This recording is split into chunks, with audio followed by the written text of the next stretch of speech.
হয়েছিলাম মৃত, নিঃশ্বাসহীন, আমার নিঃশ্বাস ছিল না। আমার দাদি, আমার মুরব্বীরা আমাকে এই কথাগুলি বলেছে।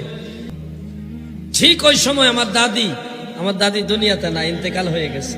আমার দাদি যান আমার ওই মৃত দেহটা, ছোট্ট দেহটা দুই হাতের মধ্যে এভাবে নিয়ে উপরের দিকে তুলে বলেছিলেন, আল্লাহ, ও আল্লাহ, আমার নাতিরে দিছো, তুমি নিও না।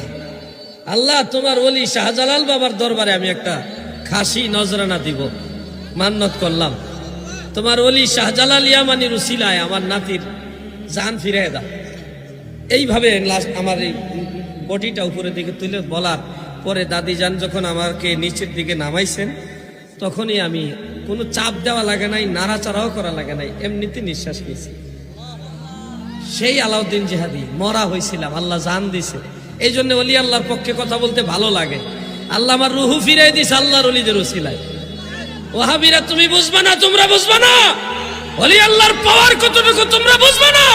আল্লাহর ওলিরা যখন দোয়া করে, হাদিসে কুদসিতে উল্লেখ, ওয়া ইনসালানি লাউতিয়ান্নাহু, আমার ওলিরা আমার কাছে কিছু চাওয়ার সাথে সাথে আমি দান করি। সুবহানাল্লাহ বলে।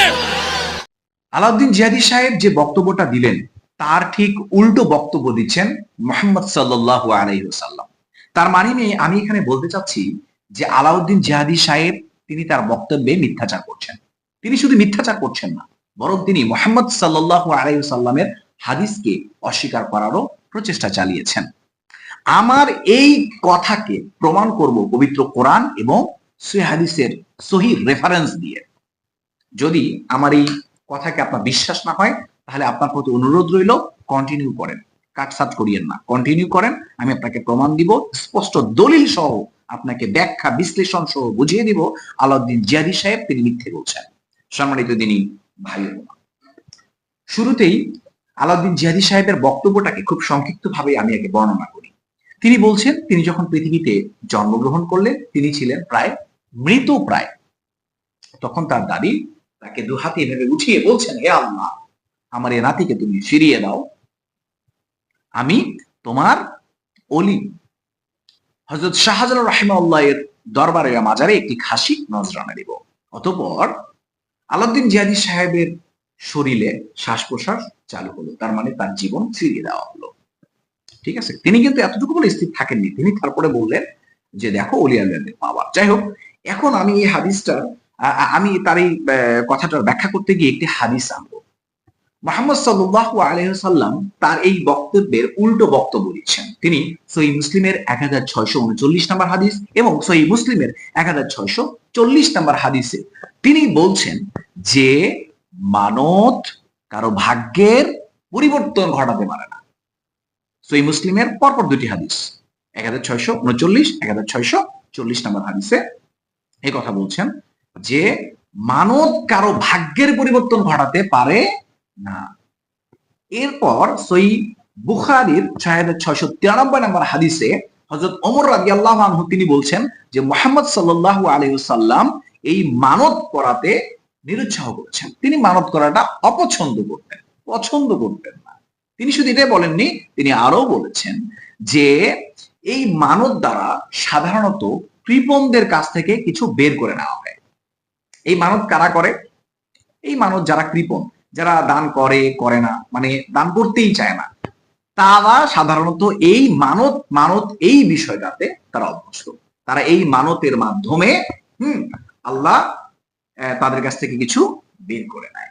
তার মানে সহিহ মুসলিমের দুটি হাদিস বলছে যে মানত ভাগ্যের কোনো পরিবর্তন ঘটাতে পারে না, এবং এই মানত মুহাম্মদ সাল্লাল্লাহু আলাইহি ওয়াসাল্লাম করতে নিরুৎসাহ করেছেন এবং তিনি এটা পছন্দ করতেন না। তবে কারা এই মানত করতেন?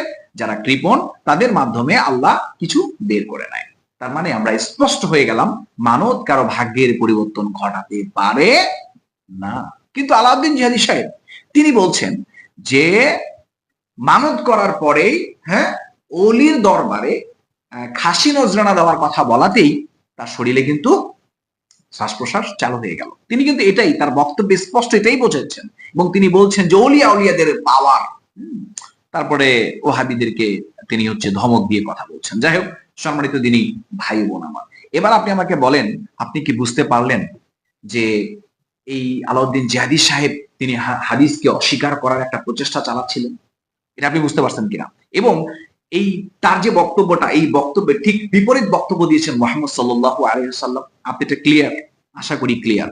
যদি আপনি নরম হৃদয়ের মানুষ হয়ে থাকেন এবং যখনই সত্য উপস্থাপিত হবে তখনই সেটা আপনি গ্রহণ করবেন, এই মন মানসিকতার মানুষ হয়ে থাকেন, তাহলে ইনশাআল্লাহ আপনি আলাউদ্দিন জিহাদি সম্পর্কে যা শুনলেন এবং পবিত্র কোরআন এবং সহিহ হাদিস সম্পর্কে যা শুনলেন, ইনশাআল্লাহ তা আপনি মেনে নিছেন। এবার আসি যে তাহলে কি ইমানত করা যাবে না? ইয়েস, ইমানত করা যাবে, তবে নিরুৎসাহ করা হয়েছে। আল্লাহ পবিত্র কোরআনে সূরা দাহার 7 নম্বর আয়াতে বলতেছে, যদি কেউ মানত করে তবে তা যেন তা পূর্ণ করে। দেখুন, আল্লাহ বলতেছে জাকাত দাও, আদেশ করতে বলতেছে জাকাত দাও, হজ করো, রোজা রাখো, সালাত কায়েম করো, মানে আদেশ করা বলা হয়েছে, এখানে আদেশ করতে বলা হয়েছে, কিন্তু এখানে মানত করতে বলা হয়নি, বরং বলেছে যদি কেউ মানত করে তাহলে সেটা যেন সে পূর্ণ করে। আর হাদিস এই ব্যাপারে বলছে যে মানত সাধারণত ভাগ্যের কোনো পরিবর্তন ঘটাতে পারে না। বুঝতে পারছেন? তার মানে মানত যদি আপনি করেন, তাহলে মানত করার সিস্টেমটা কি? মানত আপনি করতে পারবেন, এটা জানে গেলাম। মানত এখন করবেন কিভাবে সেটা একটা সিস্টেম আছে। মানত হতে হবে একমাত্র আল্লাহর নামে, আল্লাহর উদ্দেশ্যে, আল্লাহর নামে, আল্লাহর উদ্দেশ্যে। ধরে নেন আলাউদ্দিন জিহাদি সাহেব আমার নানা, আমি বললাম হে আল্লাহ আমার নানাকে তুমি জীবন দান করো, পরিপূর্ণ সুস্থতা দান করো। যদি আমার আলাউদ্দিন জিহাদি সাহেব নানার জীবন যদি আল্লাহ ফিরে আসে, তাহলে আমি আপনার নামে একটি খাসি জবাই করব এবং আপনার সন্তুষ্টির উদ্দেশ্যে এলাকার গরিব দুঃখী মিসকিনকে খাওয়াবো। তার মানে নাম হচ্ছে আল্লাহর, আল্লাহর নামে খাসি জবাই হবে, উদ্দেশ্য হচ্ছে আল্লাহর সন্তুষ্টি এবং তোমার সন্তুষ্টির জন্য এলাকার গরিব দুঃখী মিসকিনকে খাওয়াবো। আল্লাহর নাম এবং আল্লাহর উদ্দেশ্য। মানত করার সিস্টেম হচ্ছে এটা, আপনি এভাবে মানত করবেন। এখন এখানে আপনি একটা প্রশ্ন করতে পারেন যে ভাই, এখানে তো আল্লাহর কাছেই চাওয়া হয়েছে যে হে আল্লাহ আমার নানাকে তুমি জীবন দাও, মানে তার দাদির কথা বলি, সে বলছে হে আল্লাহ আমার নাতিকে তুমি জীবন দাও, আর আমি তোমার অলিয়া উলিয়া হযরত শাহজালাল রাহিমাহুল্লাহর দরবারে সেখানে একটা খাসি নজরানা দিব। মানে চাইছে তো আল্লাহর কাছে, ভাই দিবে তো শুধুমাত্র মাজারে। যদি এই কথা আপনি বলেন তাহলে কথা হচ্ছে ঠিক আছে আল্লাহর কাছে চাইছেন, প্রথমটা আমি নিলাম, কিন্তু দ্বিতীয়টা আপনি নির্দিষ্ট করলেন কেন? দ্বিতীয়টা নির্দিষ্ট করলেন কেন? দ্বিতীয়টা তো আল্লাহর নামে হতে হবে যে আল্লাহ তুমি দাও এবং তোমার নামেই, তোমার সন্তুষ্ট উদ্দেশ্য আমি গরিব দুঃখীকে খাওয়াবো। গরিব দুঃখী তো আপনি শাহজালাল মাজারে গিয়েই কেন দিবেন?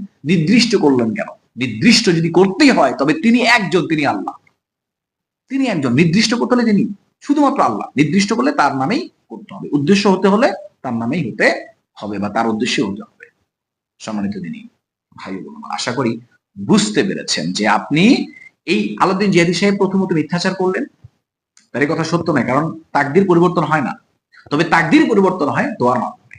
তাকদির যদি আপনাকে পরিবর্তন করতেই হয় তবে আপনাকে দোয়া করতে হবে। দোয়া অবশ্যই আপনার তাকদিরকে পরিবর্তন করতে সক্ষম। রাসূল সাল্লাল্লাহু আলাইহি ওয়াসাল্লাম বলেছেন। সম্মানিত দিনী ভাই ও বোন আমার, আমি এখানে উদ্দেশ্য ফ্লাশ করি, আসলে এখানে যে কোনো মূল্যে মাজারের এই ব্যবসাটা টিকিয়ে রাখতে হবে। বিনা পুঁজির ব্যবসা, মিলাদের ব্যবসার প্রায় শেষ, কিন্তু মাজারের ব্যবসাটা কিন্তু সহজে মানুষ এখান থেকে বিমুখ হচ্ছে না। তো এনিহাও যে কোনো মূল্যে এই মাজার ব্যবসাকে টিকিয়ে রাখতেই হবে, এনিহাও। এই জন্য এইভাবে বলা। এখন হাদিস অস্বীকার করা হোক, কোরআনের আয়াতকে অস্বীকার করা হোক, আর কোন দিকে যাচ্ছে কি হচ্ছে হোক, ব্যবসা লাগবে, জীবন চালাতে হবে, এই হচ্ছে তাদের উদ্দেশ্য মেবি। সম্মানিত দিনী ভাই বোন আমার, এতটা সত্ত্বেও আমরা কিসের জন্য, কি কারণে এই এই মাজারে এটা দিতে হবে ওটা দিতে হবে, কিসের জন্য ভাই? এটার উদ্দেশ্যই হচ্ছে কিন্তু এটা একটা ব্যবসা, এই ব্যবসাকে যে কোনো মূল্যে টিকিয়ে রাখতে হবে। তো আসুন আমরা সবাই ঐক্যবদ্ধ হয়ে ইসলামের পথে যাই, দলিল ভিত্তিক জীবন যাপন করি, যাতে করে এমন কোনো কিছু আমাদেরকে ধোঁকা দিতে না পারে, যাই হোক কাল এবং পরকাল উভয় কালে আমাদেরকে লাঞ্ছিত করে। সম্মানিত দিনী ভাই বোন আমার, এই পর্যায়ের কথা না বাড়িয়ে আজকে ভিডিওটা আমরা এখানেই শেষ করছি। আবারও দেখা হবে ইসলামিক নতুন কোনো ভিডিওতে ইনশাআল্লাহ। ততক্ষণ পর্যন্ত মহান রব আমাদের প্রত্যেককেই ভালো রাখুন, সুস্থ রাখুন। আসসালামু আলাইকুম ওয়া রাহমাতুল্লাহি ওয়া বারাকাতুহু।